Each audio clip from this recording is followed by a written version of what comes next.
வணக்கம். ஜவைஜர் from Javadhu Vattipudur. Power writer அப்படிங்கிற யூடியூப் சேனல் மூலமாக உங்களை மீண்டும் சந்திப்பு ரொம்ப மற்ற மகிழ்ச்சி. அத்தோட எங்கள் சேனலை சப்ஸ்கிரைப் பண்ணுங்க, பெல் பட்டன் அழுத்தா மறந்துடாதீங்க. அத்தோட எல்லாத்துக்கும் ஷேர் பண்ணுங்க. நடிகை நயன்தாரா ஒரு யூடியூப்ல ரொம்ப விரக்தியான மனோநிலையோடு பேட்டி கொடுத்திருக்காங்க. அதாவது கல்யாணம் செய்தது விக்னேஷ் சிவனை. எத்தனையோ பேரை இவர் காதலித்தார், இவரை பிறர் காதலித்தார்கள். எந்த ஒரு காதலுமே ஒத்து வரவில்லை. கடைசியாக விக்னேஷ் சிவனை காதலித்து திருமணம் செய்து கொண்டு 2 ஆண் குழந்தை வாடகை தாயின் மூலமாக, நேரடியாக இல்லை, வாடகை தாயின் மூலமாக. பிறகு ஆவணப்படங்கள்லாம் வெளியிட்டு அதில் மிக படு தோல்வி அடைந்து விட்டார். அப்புறம் பிறகு தனுஷுக்கும் இவருக்கு சில பிரச்சனைகள் இப்படி போயிட்டு இருக்க சமயத்துல திடீர்னு ஒரு பேட்டி யூடியூப்ல பேட்டி கொடுத்திருக்கார். அதாவது விக்னேஷ் சிவனை நான் திருமணம் செய்திருக்க கூடாது, நான் தான் அவரை இழுத்தேன், என்னுடைய சக்சஸ்ஃபுல் முன்னாலே இருந்துருச்சு, 2 பேரையும் ஈக்குவலா வச்சு பேச முடியாது, அவர் இன்னைக்கு ஒரு சக்சஸ்ஃபுல் இல்லாம எனக்கு கீழாகவும் பிறருக்கு கீழாகவும் இருந்து கொண்டிருப்பது அதுக்கு நான் தான் காரணம்.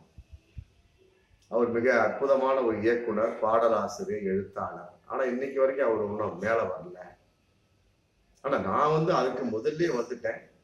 இருந்தாலும் சில பேர் என்னையும் அவரையும் ஒப்பிட்டு பேசுகிறார்கள். நயன்தாரா பாரு எவ்வளவு அற்புதமா உயரமா இருக்கிறாங்க, விக்னேஷ் தாழ்வா இருக்கான்னு பேசுறாங்க. அது ஏற்றுக்கொள்ள முடியாது. மற்றபடி நான் இன்றும் குற்ற உணர்வோடு தான் இருக்கிறேன். காரணம், நான் தான் அவரை இழுத்தேன், என அவரை திருமணம் செய்திருக்கவே கூடாது. அதுக்காக அவர் விவாகரத்தை பத்தியோ மற்றபடி எங்களுக்குள் முரண்பட்ட உறவுகள் சென்று கொண்டிருக்கின்றன அப்படிங்கிறத பத்தியோ பேசுறேன். பொதுவா இது பல பணக்கார குடும்பங்களை நம்ம பார்க்கலாம். நயன்தாராவினுடைய மனோநிலையை பல பணக்கார குடும்பங்கள்ல பார்க்கலாம். அதாவது பொண்ணு பணக்கார பொண்ணா இருப்பான், பார்ப்பாங்க. ரொம்ப சொந்தம் விட்டு போகக்கூடாதுன்னு சொல்லி போட்டு என்ன பண்ணுவாங்க, ஏழ்மையான ஒரு பையனை கட்டிக்குவாங்க. பெண்ணோட அப்பா கட்டி வச்சிருவார் தான் மகனுக்கு. ஒண்ணு.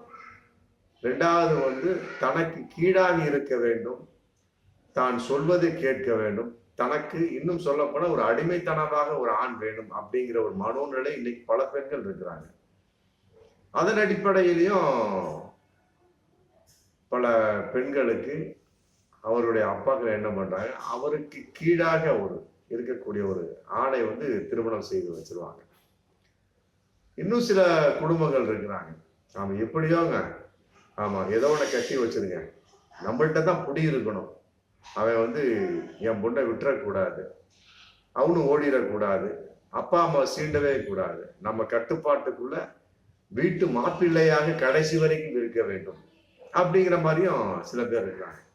இந்த மாதிரி ஒரு 3 விதமான நபர்கள். ஆனா இந்த 3ஐயும் சேர்த்ததுதான் விக்னேஷ் சிவன் அப்படிங்கிறது இன்னைக்கு தெரியுது. ஆமா, நயன்தாராவை பொறுத்த வரைக்கும் உயரமான ஒரு நிலையில் இருக்கக்கூடியவர். விக்னேஷ் சிவனை கல்யாணம் செய்த போது கூட உயரமாகத்தான் இருந்தார். தன்னுடைய ஒரு நிலைக்கு தாழ்வானவரை அவர் விரும்பினாரா அல்லது தேர்ந்தெடுத்தாரா என்பது தெரியவில்லை. எப்படியோ ஒண்ணு, இதற்கு முன்னால் நடந்த பலவிதமான காதல்களின் தோல்வியின் வெளிப்பாடு அவர் இதை தேர்ந்தெடுக்க ஒரு காரணமாக அமைந்தது. அதே நேரத்துல ஒரு உட்காருனா உட்காரு, எழுந்துருனா எழுந்துரு, நம்மை விட ஏழ்மையான ஒரு நபர் அப்படிங்கிற மாதிரியும் விக்னேஷ் சிவன்.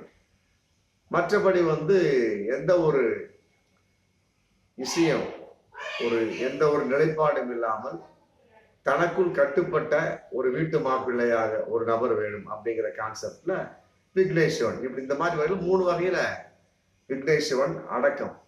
ஆமா, அதன் அடிப்படையில் அவர் தேர்ந்தெடுத்து 2 ஆண் குழந்தையை பெற்றிருக்கிறார், வாடகை தாயின் மூலமாக, இயற்கையாக அல்ல. மற்றபடி இன்னைக்கு பேட்டி கொடுக்கிறார் ஒரு விரக்தி தன்மையா. அதாவது விக்னேஷ் சிவன் இன்று வரை முன்னேறவில்லை, காரணம் அது நான் தான் காரணம், அப்படிங்கிற மாதிரியும் அது என் மனதை நெருடி கொண்டிருக்கிறது. அவரை நான் திருமணம் செய்திருக்கவே கூடாது. செய்யாமல் இருந்ததா வேற ஒரு அற்புதமான ஒரு லேடிஸை பிடிச்ச ஜம்முன்னு இன்னைக்கு வந்திருப்பாரு. இன்னும் சொல்ல போனா, அதாவது தனக்கு சமமானவரையே பல பேர் தேர்ந்தெடுப்பார்கள். ஆமா. ஆனால் இவர் அப்படி இல்லை. தன்னை விட மேலான ஒரு எண்ணை தேர்ந்தெடுத்தார். நான் அப்படி இல்லை. தன்னை விட கீழான ஒரு விக்னேஷ் சிவனை நான் தேர்ந்தெடுத்தேன் அப்படின்னு கூட ஒரு பேட்டி கொடுத்திருக்காரு. பொதுவாகவே இந்த மாதிரி ஒரு மேடு பள்ளமான ஒரு விஷயம் வந்து ஆணுக்கு ஒத்து வரும், பெண்ணுக்கு ஒத்து வராது. அது பலருக்கு தெரிவதில்லை. ஆணை பொறுத்த வரைக்கும் பாருங்க, அவர் உயரமாக இருப்பார், பணக்காரனாக இருப்பார். ஒரு கல்யாணம் என்று வரக்கூடிய சமயத்தை தனக்கு கீழான ஒரு பெண், மற்றபடி வந்து தன்னை விட குறைவான படிப்பு உள்ள பெண்ணாகத்தான் தேர்ந்தெடுப்பாங்க. அப்பதான் வந்து அந்த மன வாழ்க்கை ஒத்து வரும். ஆனா இங்க அப்படி இல்லை, நேர் மாற்றம். நயன்தாரா உயரமானவர், ஆமா, படிப்பு சம்பந்தப்பட்ட வகை மற்ற சோர்ஸ் எல்லா வகையிலும் உயரமானவர். ஆனா விக்னேஷ் சிவன் அப்படி இல்லை. எல்லா வகையிலும் 5-6 படிகளுக்கு கீழானவர். ஆமா, பணத்திலும் சரி, மற்றபடி வந்து படிப்பிலும் சரி, மற்ற எல்லா வகையிலும் கீழானவர். என்ன ஒரு விஷயம், இந்த ஒரு விஷயத்துல பார்க்கக்கூடிய சமயத்துல அன்பின் வெளிப்பாடாக நாங்கள் இணைந்து கொண்டோம் அப்படின்னு சொல்றாரு. எங்களுக்குள்ள அன்பு இருந்துச்சு, அதனால நாங்க இல்லாட்டி இணைஞ்சிருக்க மாட்டோம். அன்பு என்பது எல்லோருக்கும் உள்ள ஒரு விஷயம் தான். இருந்தாலும் தன் மனம் தன்னை குத்தி கொண்டு இருக்கிறது, தன்னுடைய மனசாட்சி பேச ஆரம்பித்து விட்டது என்பதைத்தான் நாம் சொல்ல முடியும். நயன்தாராவை பொறுத்த வரைக்கும் விக்னேஷ் சிவனை மானசீகமாக ஏமாற்றி விட்டார் அப்படின்னு கூட நம்ம சொல்லலாம். ஆமா, அது வந்து அவருக்கு இந்நேரம் புரிஞ்சிருக்கும். ஆனா விக்னேஷ் இவருக்கு நயன்தாராவுக்கு ஏற்கனவே புரிந்த அடிப்படையில் தான் அவரை கல்யாணம் பண்றாரு. ஆமா, இல்லாட்டி வந்து தன்னை விட உயரமான ஒரு நபரைத்தான் அவர் நயன்தாரா பண்ணியிருப்பார். பண்ணியிருந்தாலுமே கூட யாரும் உட்கார்னா உட்காரு, எந்திரினா எந்திரி, வீட்டு மாப்பிள்ளையாக ஒரு டம்மி பீஸ் மாதிரி யாரும் இருக்க முடியாது. விக்னேஷ் சிவனை பொறுத்த வரைக்கும் அந்த மாதிரி ஒரு சூழல்ல தான் வந்து நயன்தாரா அவரை திருமணம் செய்து கொள்ள வேண்டும் அப்படிங்கிற விழாப்பிடியாக திருமணம் செய்து கொண்டார். இன்னைக்கு நன்றாக இருக்கிறாரு இல்லை. அப்புறம் பட் தன் மனசாட்சி பேசக்கூடிய அளவுக்கு அவருடைய நிலை வந்திருக்கிறதுக்கு என்ன காரணம் அப்படின்னா இதுதான், அவராக தேர்ந்தெடுத்த ஒரு விஷயம் அவர் மனதை இன்று சுட்டுக் கொண்டிருக்கிறது. ஆமா, கேட்டா வந்து அன்பின் காரணம் அப்படின்னு சொல்லி போட்டு சொல்றாரு. இருந்தாலுமே கூட ஒப்பிட்டு பார்க்க முடியாத உயரத்தில் இன்னைக்கு நயன்தாரா இருப்பது என்பது கூட விக்னேஷ் சிவனுக்கு எந்த ஒரு மனதிலும் அழுத்தமாக இல்லை. ஆமா, அவர் ரொம்ப நல்லவர், நான் திருமணம் செய்திருக்க கூடாது, நான் மிகப்பெரிய குற்ற உணர்வோடு இன்றும் இருந்து கொண்டிருக்கிறேன் அப்படின்னு சொன்னாலுமே அதை எவ்வாறு ஏற்றுக்கொள்ள முடியும்? கல்யாணம் செஞ்சாச்சு, 2 குழந்தையை பெற்றாச்சு, பொழுது போகுது. இன்னி சொல்லிக்கிட்டு இருக்கிற என்ன பிரயோஜனம் இருக்கு? அதனால வந்து நன்றாக வாழ்க்கையை அனுபவிக்க வேண்டிய ஒரு தம்பதிகள், ஏற்றத்தாழ்வுடைய பார்க்க வேண்டாம். அதே நேரத்துல வந்து எங்கிருந்தாலுமே அவர்களுடைய ஒரு அந்த செயல்பாடுங்கிறது கரெக்டா தான் இருந்துட்டு இருக்கு. ஆமா, இன்னைக்கு வரைக்கும் வேறு விதமான ஒரு கருத்துக்கள் இல்லை.